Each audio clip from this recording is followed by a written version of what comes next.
María Zambrano, Los Bienaventurados, las raíces de la esperanza. Las raíces de la esperanza, más bien la tierra donde esas raíces se anidan y sustentan, es lo que querríamos considerar. Aparece la esperanza en diversos modos, en algunos de ellos resulta a veces irrecognoscible. Confina, como se sabe, con la fe, es su aliada. Mas la fe a veces se presenta como un querer puro y en su caída como impura imposición. La caridad, la gracia, la ofrenda parecen estarle condicionadas en ocasiones, mientras se derrama por sí misma. Hay una generosidad desesperada. Y hay la esperanza, el esperar más bien de algo concreto, un acontecimiento, la acción de una persona, y aún la existencia de una persona de la que la esperanza pende, pues que se ha concentrado allí como su objeto definitivo o transitorio, y hay que aguardar que se acerque al esperar y que se refiera a algo más cercano, inmediato, y que no tiene por qué ser tan definitivo, tan decisivo. La esperanza se presenta en ocasiones desasida, como flotando sobre todo acontecimiento, sobre todo ser concreto, visible, ella sola, la esperanza sin más. Escapa entonces de todo razonamiento, de todo discurrir más o menos dialéctico. No se alimenta, al parecer, de nada, y puede sostener la vida de quien así la siente y sustenta. Ella que tanto tiene que ver con el tiempo, al transcurrir temporal y sumir el tiempo mismo, para esa persona que la siente, en una especie de supratemporalidad de instante único, un punto solo que posee la capacidad de albergar en su inextensión la extensión del tiempo todo en su fluir indefinido. Todas las contradicciones quedan entonces abolidas y la historia no cuenta. Se produce raras veces individualmente en personas que todo lo han perdido y que nada en concreto esperan. Tal parece que la esperanza se haya convertido en sustancia de la vida y que la vida adquiere en virtud de ello los caracteres de la sustancia: identidad, permanencia a través del tiempo, consistencia, individualidad en grado extremo. En la vida histórica, tal modo de esperanza pura, desasida, liberada a sí misma o entregada a la inmensidad se produce a veces por larguísimo tiempo en pueblos o razas oprimidas, y más que oprimidas, desamparadas.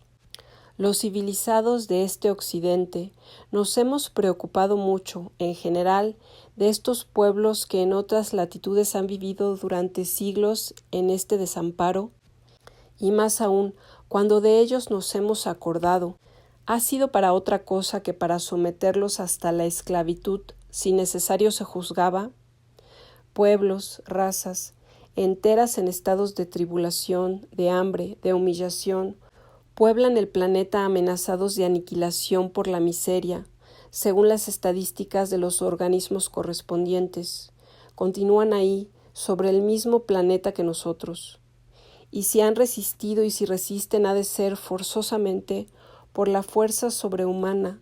La palabra llega por sí misma, de esta esperanza que los mantiene suspendidos sobre el tiempo, sobre la vida, generación tras generación, mientras en el occidente civilizado el creciente bienestar, siempre un tanto limitado, coexiste con la angustia, con la desocupación de alma y mente, con el deporte intelectual de la desesperación estetizante y literaria, con el uso de la inteligencia que pretende regir la realidad sin tener contacto con ella, con la fragilidad ante el sufrimiento, con el estupor que se despierta ante la constatación de que la felicidad no es fruto que se recoja por sí mismo, de que hay que hacerla, sostenerla, crearla, y, aún más difícilmente, saberla recibir y recoger cuando llega.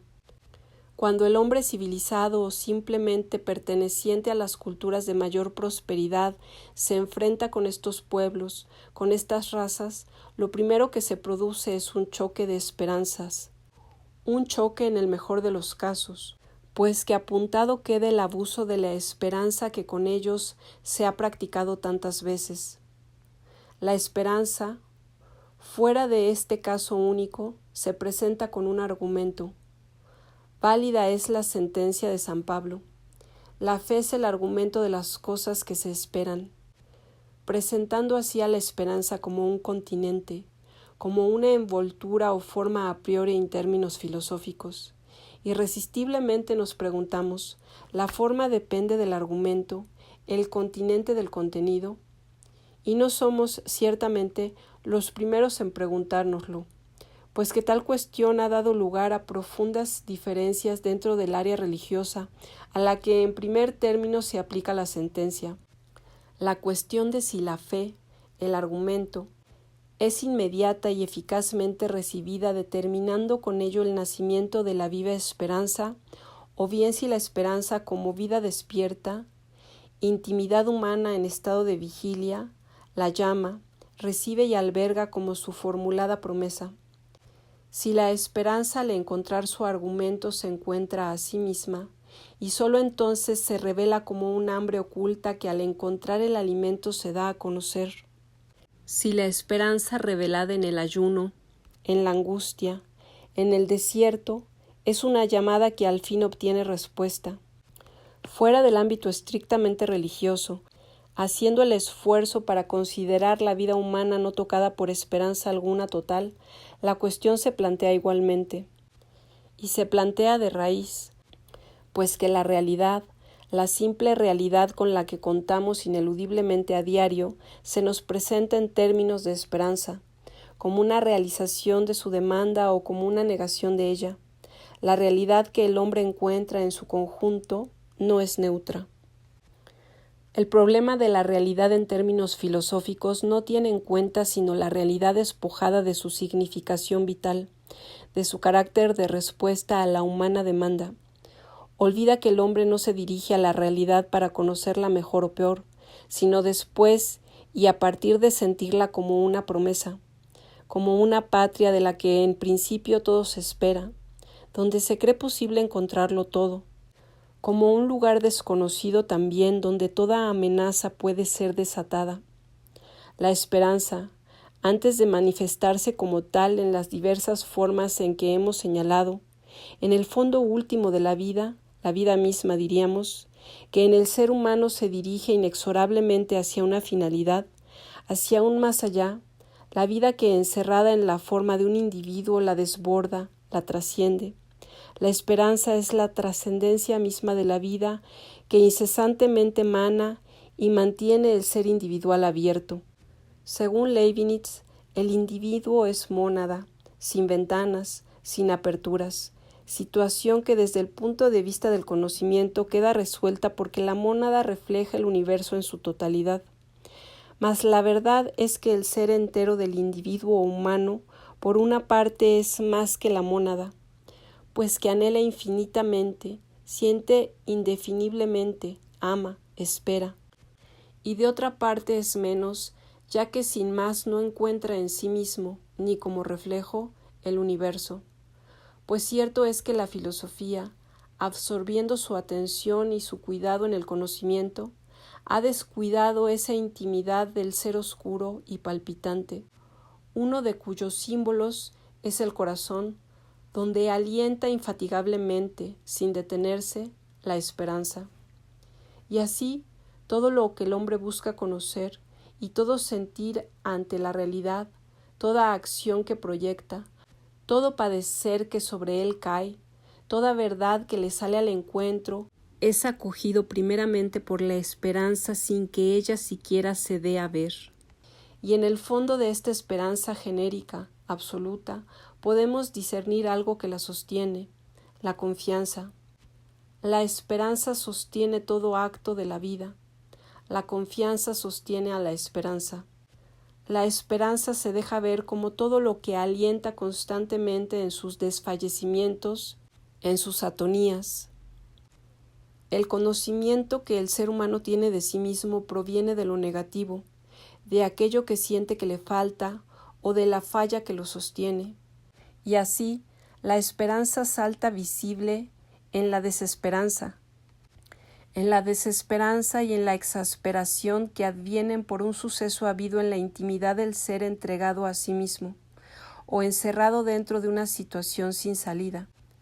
La situación sin salida ofrece una variedad infinita de modalidades, de grados, mas por absoluta que sea, como humana que es, puede ser relativa, y esto, que toda situación sin salida pueda ser relativizada, es lo que se descubre a la luz de la esperanza, y la esperanza tiene que ir acrecentándose, ahondándose, vivificándose para que el entendimiento se afine y descubra la salida donde no se presenta, y en el extremo, cuando la vida misma va en ella y salida no hay, la esperanza puede saltar el absoluto obstáculo.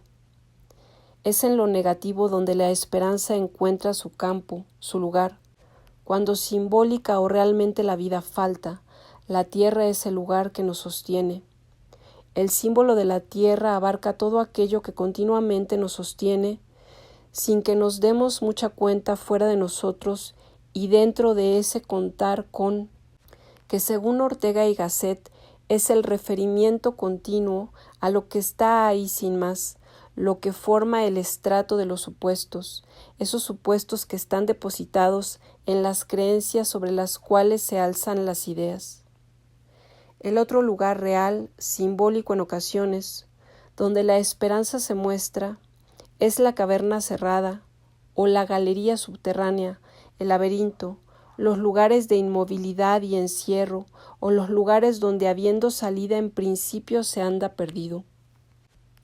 La oscura y cerrada galería, el laberinto, la caverna o la estancia enmurada son símbolos diversos, modulaciones de la situación sin salida, la situación límite en que la vida humana puede encontrarse, ya que la muerte no es más que su cumplimiento, lo que adviene si una apertura salvadora no se manifiesta. Pero lo típico de la situación sin salida es que la muerte parece tan inalcanzable como el seguir viviendo, que la muerte no constituye la salida liberadora. La salida ha de encontrarse en la vida misma, es decir, en el tiempo.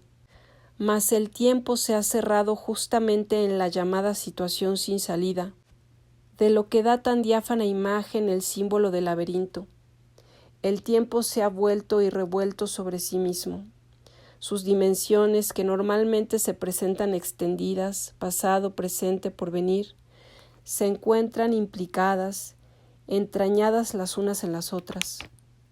Y esto sucede porque el pasado se sobrepone al presente y al porvenir, cerrando el futuro. Puede suceder así desde dentro de la persona misma sin causa alguna de afuera. Puede suceder también en virtud de unas determinadas circunstancias que paralizan el fluir del tiempo en la persona humana. Se trata entonces de abrir el tiempo, de desentrañarlo. Este suceso de desentrañar el tiempo, o de que un día aparezca desentrañado, se verifica sin duda en virtud de una acción determinada del sujeto que padece esta situación llamada sin salida. No puede tratarse de una acción cualquiera, sino de una cierta acción de una cierta especie, diríamos la más actuante. Mas si el sujeto puede llegar a efectuarla, liberándose así del cerco que lo rodea, es llevado por la esperanza que como un puente se alza sobre toda situación sin salida. Pertenezca a la clase simbolizada por la caverna, por la del laberinto a través del que se anda errante, o por la celda donde se está inmovilizado.